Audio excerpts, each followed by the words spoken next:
Hello friends, Jenkins Dota here, bringing you another Dota 2 video on behalf of Pvgna.com, and this is going to be part of the How to Gain MMR video series. And in this video, what I'm going to be talking about is how to do your job in a game of Dota, and what it actually means for gaining MMR. So like I said, I put this into action. I figured out this whole, consciously thinking about doing your job thing thanks to my previous team, Team Leviathan. Shout out to those guys. But now my MMR has not only increased, but I'm maintaining a very high MMR. So before, I would go up and I would go down, I'd go up and go down, and I would go up and I would get pretty high MMR, but I wouldn't maintain. And now what's happening is I'm basically maintaining at 7K, 7.1K, which is pretty high for me, historically speaking. So I'm pretty sure that this is the main thing that has been making that change for me, where I can maintain a super high MMR, because I'm really, really focused on doing the right thing in each game, and I think that it can work for you too. And why is that actually important for gaining MMR? Why does it extend outside of just making you a better Dota player? Because there's a lot of things on Pvgna that you can check out to make you a better Dota player. That's obviously going to gain you MMR. But this is something that's going to significantly gain you MMR, because if you do your job, it's going to massively increase the chances of your team doing their job. It's naturally going to force your team to do their job. That's much better than just you doing the right job. And the reason for that is because if you're doing your job, then your team isn't going to feel pressured to have to do that job. Even if you don't communicate to them, even if they speak a totally different language from you, there doesn't need to be any sort of communication. Think about when you hear that thing in Dota, when you hear your middle tower is under attack. Immediately you feel that anxiety, or at least I know that I do. I feel that anxiety of, I need to go deal with this tower. I don't want to lose my tower. I don't want to lose that. Or Roshan has fallen to the Dire. These things all evoke this impulse, this response from us, right? And we respond to it by TPing, by essentially doing an action, making a decision in Dota. And it can be bad. So because if you're not somebody who should be TPing to a lane to counter push, let's say you're really, really important to be in a fight, and you TP to counter push something because you have that impulsive reaction, and then boom, your team gets in a fight, you get wiped because you weren't there, that's your fault that you lost that game. But remember, that's all impulse, right? So if you're doing your job, then your team is naturally not going to feel in that example that they need to TP back. If somebody on your team is that guy that needs to be at the fight, if you go and do that counter pushing for him because your heroes may be better at that, or you've itemized for it, then he's not going to do that naturally, because he's not going to hear that your tower is under attack. He's not going to have that impulse because you're going to do it for him, because you're not only going to be better yourself if you figure out how to do your job, your team is going to play better as well. And 4 people playing better on one team because of one action of one person is so insanely significant for gaining MMR. So what I'm gonna be doing next is kind of covering what the essential jobs are in a Dota game. So lane pressure, that's the very first job. So there's a lot of lane pressurers in the game, and it doesn't necessarily have to be heroes who hit towers or anything. It's literally just heroes who kill creep waves quickly. And there's safe lane pressures and there's unsafe ones. So you have a Sand King who's relatively safe. It depends on the draft that you're against, but Sand King is a relatively safe lane pusher, because you go with the Caustic Finale. You hit the range creep once, you hit a melee creep, and then you burrow strike through. Boom! Entire creep wave is dead. The enemy team has to deal with the tower, or deal with the creep wave in their tower. There's kind of unsafe lane pushers like a Tidehunter, who would have to sit there and anchor smash the creep wave a couple of times, but he's decent at it. So it should be noted that when it comes to any of these jobs, there's a scale. Some heroes are better than others. One of the best lane pressures in the game right now is Puck, because you just silence and then orb, and Puck is super hard to kill. So it's super hard to deal with him split pushing you, and then also he kills creep waves instantly, so you almost can't react to it. And then take somebody like Queen of Pain, who needs to sit there for a couple of seconds, a little bit less safe, but she has a blink away.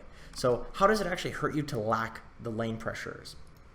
Basically, if you lack a hero that can push lanes, then the enemy team will feel no pressure in the lanes, so they're going to have way more opportunities to fight you and to gank you. And that's just basically because they're not going to be constantly dealing with lanes of creeps in their tower. Like I said in the intro, if you hear your tower is under attack, people will TP back and they'll defend that. So nobody's going to look to gank or fight when they have to defend a tower. People don't really do that. On the flip side, if you lack a lane pressure, you're also going to struggle to find openings to make plays, because if you make a play and you fail, your lanes are pushed into your base and the enemy team is going to take your barracks. So people will either have to constantly be defending towers on your team if you don't have a lane pusher, or you're going to unnecessarily lose objectives every single time you take an unfavorable fight, which happens a lot in Dota. Okay, so the second one that I want to talk about, the second job, is a D pusher. So somebody who can push out waves. And what I mean by that, it's different from a lane pressure or lane pusher. And what I mean by D pusher is that you can actually push out waves while the enemy team is there going for an objective. So some key heroes who are very excellent at this are, Earthshaker with Fissure. He's pretty good at that. You can fissure off a particular area, and he's going to de-pressure a lane. So it's basically, instead of applying pressure in the lanes, you're relieving it. So you can sit there with an Earthshaker and you can fissure off a wave, and that's going to protect your objectives even while the enemy team is sitting there. So something like a Sand King is a lane pusher, a lane pressure, but not somebody who can de-push a lane, because if you burrow strike in, you are dead. So he is one but not the other. A decent lane de-pusher is Darkseer, Batrider, because you can Firefly the creep wave. So any hero can very safely deal with an objective being taken by the enemy team. And if you lack some of these heroes, Coddle is another one that's very, very important. If you lack these heroes, then if the enemy team wins a fight and is applying pressure to an objective, then they will almost always get it. So imagine that you're playing against a Batrider, for example, and you kill the enemy Sven, and you're like, okay guys, let's push racks. We killed their Sven, they're not strong anymore. And the Batrider just pre-fireflies the wave, right?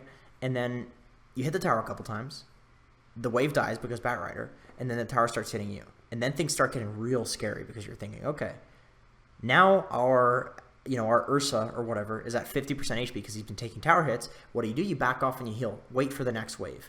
But 30 seconds is what it takes for the next wave to arrive, or 15 seconds or whatever, depends on how close it was.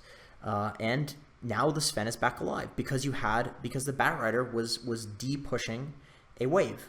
So if you don't have any of these heroes and your carry dies, you just lose. So that's why it's really important to have a D pusher. So the next one that I want to talk about, and it's good that I had my mouse on Batrider here, is a ganker. So essentially a hero who threatens kill potential on the enemy team if they are out of position. Particularly a hero who is very, very scary to the enemy team when that hero is not visible on the map. So Riki is an example, Earthshaker, Puck, and Batrider. Batrider is a really, really good example. So if you lack one of these heroes, the enemy team can be super greedy. They can just kind of go on waves, and they can run around the jungle. They can split up a bunch because they're thinking like, hey, who cares if one of us dies?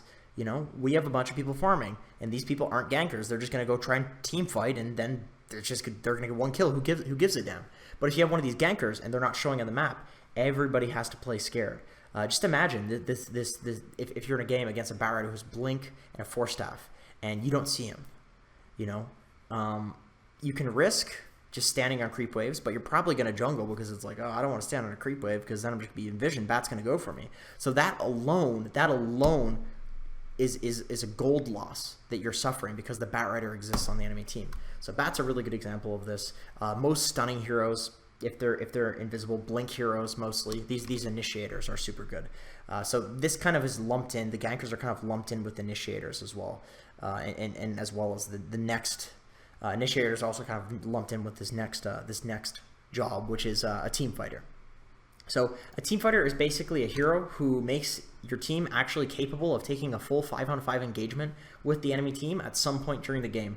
So this is just typically some sort of AoE stunner. So Enigma's one, Sand King, Axe is a pretty good team fighter. So basically you need one of these heroes, because if you lack this, then having a super powerful like TA or a Drow or a Clinks, it doesn't really matter that much unless you're split pushing or going for ganks or something. But it doesn't really matter that much in the long run, because you're not going to be capable of 5-on-5 fighting the enemy team if you don't lock the enemy team down for your Clinks, right? Like if your Clinks is super huge and there's a line on the enemy team, the line just stuns and hexes the Clinks, and then it's like, well, whatever. It doesn't matter if he has a BKB or anything. But if you have a Tidehunter or if you have an Enigma, you just you disable for the Clinks to do his thing. So basically, these team fighters supplement the carry actually getting huge. So if your carry gets huge, the team fighter can be like, okay guys, let's go. Carry's huge. Let's take a fight. Boom, you win the game of Dota. Super easy. the next role that I want to talk about, the next job, is a tower hitter. So a tower hitter is just a hero who kills towers particularly fast, who actually hits the towers, not the creeps, just, you know, the towers. So examples of this are Leshrac, he's good, he's great, he's excellent. Pvgna, which is a hero who is incredibly broken at the moment. Puck is not a tower hitter, but that is a hero who's very good at pushing creep waves into towers, so that's just something I wanted to mention. There's a big difference between heroes who actually kill towers and heroes who push waves into towers. Waves are annoying, but the tower hitters actually take the objectives. So if you lack one of these heroes, then actually closing out a game after beating the enemy team in fights and split pushing and gaining more net worth than them, it can actually be very hard because, you know, if they just de-push until 70 minutes into the game, then you're both going to be on even net worth, and if they just have better late game, they win. So you want to be able to close out the game, and having somebody who can hit towers or itemizing a carry so that they can hit towers, for instance, with a Deso or with a Necrobook, then it's a lot easier to actually close out the game. So the second to last role that I want to talk about, the second to last job, I should say, is a Roche killer. So a hero who's actually very quick at killing Roche. Clinks is one, Brood is one if he gets a Deso, Drow is one just because he gives everybody the aura. Basically any hero who gets a Solar Crest, a Deso, minus armor heroes. Ursa is a really good Roche killer, and that's just because Roche is just a really important objective, because if you don't have a Roche taker, then it leaves Roche open to the enemy team, and then Roche is actually a really good way back into the game because they basically get a 6-on-5. So if you don't have a massive net worth advantage, an Aegis can actually make the enemy team have a way back into the game. And then also, if you have a big net worth advantage and you want to go end the game, getting an Aegis can turn a hero into the next thing that I want to talk about, which is a dead hero. And we'll get into this now, actually, because it's a very important concept. And this is something that is a relatively new concept to me, consciously actually having a name for it. And credit to Blitz for teaching me this when I was on Leviathan. Pretty cool idea. Basically, it's a hero, and this is something that is a relatively new concept in pubs, but like an old concept in competitive. Apparently, a lot of the Chinese players thought of heroes this way. But basically, it's a hero who becomes so powerful that at some particular point, their whole team can just group behind them and run out objectives. And that's why the hero is called dead, because you can't go on them. They're basically dead already. And Timbersaw is a really great example of this. Once you hit that kind of point, and I'm sure you guys have dealt with this hero, he's very annoying. Once you get that point where you have tons of armor and regen, you can just run at towers, and he's literally unkillable against if you're against the right heroes. Some of the kind of cancer heroes right now, like Venomancer, is considered a dead hero at a certain point. You just don't want to deal with those wards. If you commit to him, he'll just turn and kill you. He's just so hard to deal with. Necrophos, because he'll just heal up. So you can just kind of sit behind these heroes and run out objectives at some point. So that's why they're considered dead heroes.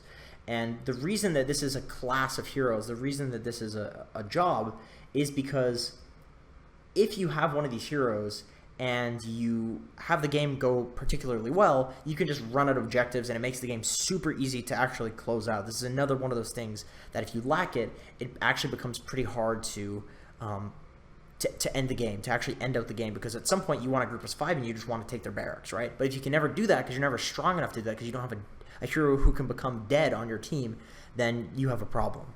But luckily, the kind of Roche Taker class job of heroes is also very good at becoming dead, because once you have an Aegis, a lot of heroes do become dead. You're just like, all right, ignore them. And that's when you can run at towers. So a lot of these jobs kind of intermingle. Heroes do like different jobs. Some do a lot of jobs really well. Some do a lot of jobs kind of jack of all trades, master of none. Usually the heroes who do a lot of jobs really well are the overpowered ones. So that's just kind of how Dota is. And so that's all the jobs. And basically, you look at the enemy heroes, you look at your heroes, you get a feel for the game, and you just figure out, okay, which one of those things should I be doing? Which one of those things do my team have covered? Which one of those things are the enemy team going to capitalize on if I don't do those? But thinking about it is how you're going to consciously, putting it into your conscious mind as opposed to being a subconscious impulsive thing. At least that's what helped me. That's really what changed things for me and made me gain a bunch of MMR and start maintaining it, like I talked about in the intro. Empathize with the enemy team. What would be the most annoying thing to deal with if you were them? When you're playing a game and you just feel that kind of anxiety, somebody just gives you that anxiety, or you just feel really like, oh god, we lost, because there's some AM split pushing, or there's some Spirit Breaker who just keeps charging you. Think about what it is that makes that annoying. Think about if you were the enemy team and you were looking at your hero, what would you think? Like, oh god, if your hero was doing that? And if you can do that perfectly in every game, I guarantee you'll be a professional player, because if you can just be the most annoying person in every game, then you're probably doing the best job possible.